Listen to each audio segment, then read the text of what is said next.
الرحمن الرحیم۔ السلام علیکم۔ تناول نیوز کے ساتھ میں ہوں ماجد تنوری۔ ناظرین، آپ سب کے علم میں ہے کہ گزشتہ کچھ مہینے پہلے فرانس کے اندر حضور علیہ السلام کی شان میں گستاخانہ خاکوں کی اشاعت ہوئی، جس کے بعد امت مسلمہ میں شدید غم و غصہ پایا گیا۔ جگہ جگہ پر مسلمانوں نے احتجاج کیے اور فرانس کی اشیاء کا بائیکاٹ بھی کیا۔ اسی طرح کچھ احتجاج پاکستان کے اندر بھی ہوئے۔ ایک احتجاج جو کہ فیض آباد کے مقام پر سیاسی اور مذہبی جماعت تحریک لبیک پاکستان کی جانب سے کیا گیا۔ احتجاج بہت وسیع تھا اور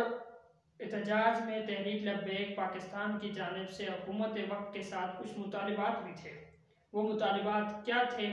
وہ مطالبات یہ تھے کہ حکومت وقت پاکستان سے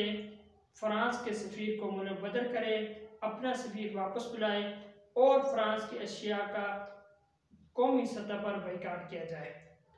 یاد رہے کہ جب یہ دھرنا ہو رہا تھا اس وقت تحریک لبیک پاکستان کے امیر علامہ خادم حسین رضوی رحمۃ اللہ علیہ حیات تھے، جو کہ اس دھرنے کے کچھ دن بعد اس دنیا سے کوچ کر گئے۔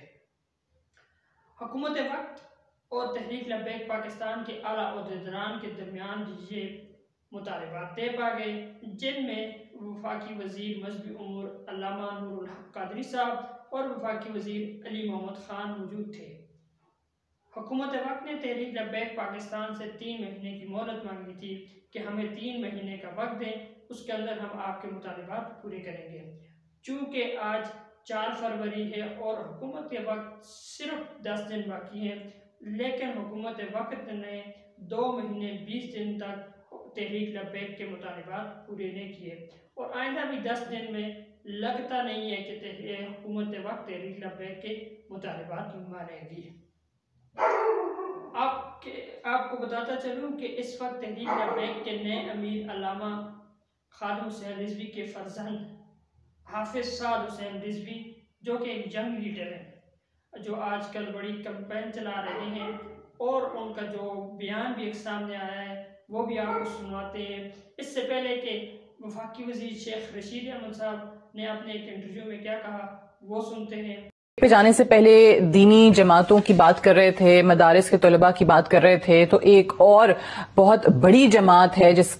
کے کافی سٹیکس ہیں اور کراچی میں یا الیکشن میں کافی انہوں نے ووٹس وغیرہ بھی لیے ہیں، تحریک لبیک۔ ابھی ہم نے دیکھا خادم رضوی صاحب کی رحلت کے بعد ان کے بیٹے جو ہیں وہ اوبویسلی قیادت کر رہے ہیں اب اس جماعت کی۔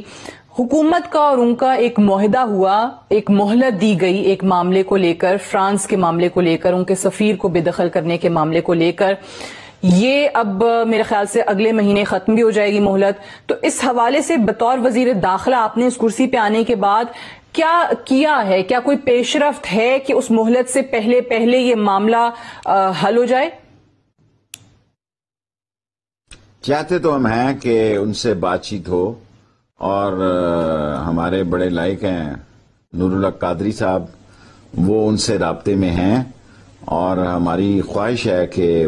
معاملہ جو ہے اس کا کوئی ڈائیلاگ کے ذریعے اور باہمی گفت و شنید کے ذریعے اس کا حل تلاش کیا جائے۔ نور الحق قادری صاحب ان کے ساتھ رابطے میں ہیں۔ میرا براہ راست سعد رضوی صاحب یا ان کے کسی آدمی سے ابھی تک کوئی رابطہ نہیں ہوا، لیکن نور الحق قادری صاحب سے میں روز رابطے میں ہوں۔ لیکن کیا اس معاملے کو لے کر کیا حکومت پریشان ہے؟ کیا وزیر اعظم نے اس پہ کوئی ڈائریکشنز دی ہیں؟ کیونکہ اگر تحریک لبیک پاکستان باہر آتی ہے تو وہ کتنی بڑی تعداد ان کی ہوتی ہے وہ ہم دیکھ چکے ہیں۔ کوشش تو ہماری ہوگی کہ کوئی راستہ نکلے، اور اگر ان کے ساتھ رابطوں کا کوئی سلسلہ نکلا تو یہ بہت اچھی بات ہوگی، اور اللہ سے امید رکھنی چاہیے کہ راستہ نکلے، اور ایک ملک کے لیے اور خود اس جماعت کے لیے ایک درمیانی راستہ جو ہے اس میں نور الحق قادری صاحب اس کو ہیڈ کر رہے ہیں، میں ان کے ساتھ ہوں۔ ٹھیک ہے، لیکن رشید صاحب کا انٹرویو آپ نے سنا، انہوں نے کہا کہ ہم نور الحق قادری صاحب کے ذمہ یہ کام کر دیے کہ وہ ہینڈل کر لیں تحریک لبیک کو، سعد رضوی سے بات چیت کریں تو کیا ہوتا ہے۔ تو سعد حسین رضوی صاحب نے اس انٹرویو کے بارے میں کیا کہا، آئیے وہ بھی سنتے ہیں۔ اور میں سن رہا سا راتی بھی دوستاں نے کلپ بھیجیا کہ انہاں کیا جی کوئی درمیانی راہ کڈاں گے تے کوئی درمیانی راہ والی گل آندی سی تے ساڈے قائد شعر پڑھدے ہوندے سن، فرماندے سن مقام فیض راہ میں کوئی جچا ہی نہیں، مقام فیض راہ میں کوئی جچا ہی نہیں، جو کوئے یار سے نکلے تو سوئے دار چلے۔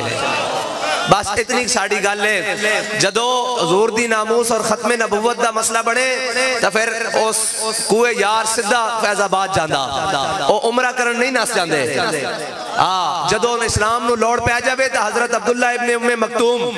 انہوں نے جنگ یرموک بڑی سخت جنگ ہو گئی مسلمانہ دی رومیہ دے نال، انہوں نے کیا کہ رومیہ دیاں 11 صفان تے مسلمانہ دیاں 13 صفان تے آپ نابینا سن، آپ نے فرمایا یار مینوں بھی نال لے چلو، انہوں نے کہا بابا جی تے جنگ لڑا گے کہ تو انہوں سنبھالیں گے، آپ نے فرمایا یار تسی جنگ لڑنا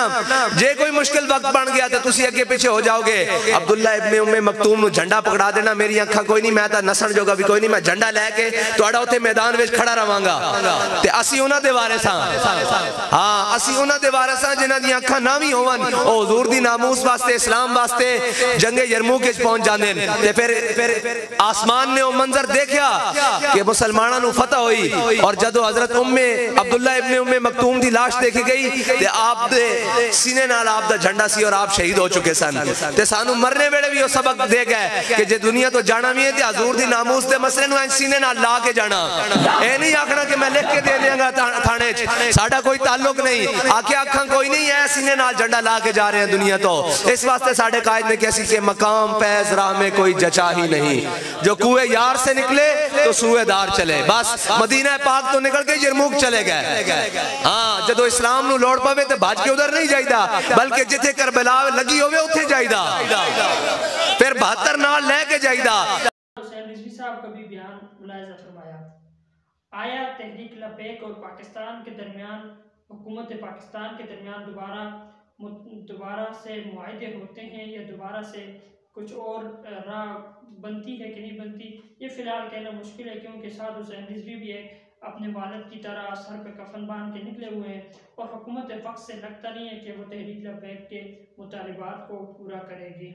دعا میں یاد رکھیے گا، اگر میرے چینل پہ نئے ہیں تو چینل کو سبسکرائب کریں اور بیل آئیکن کو لازمی پریس کریں تاکہ آنے والی ویڈیو آپ سب کو مل سکے۔ ماجد ترونی، پاکستان سے۔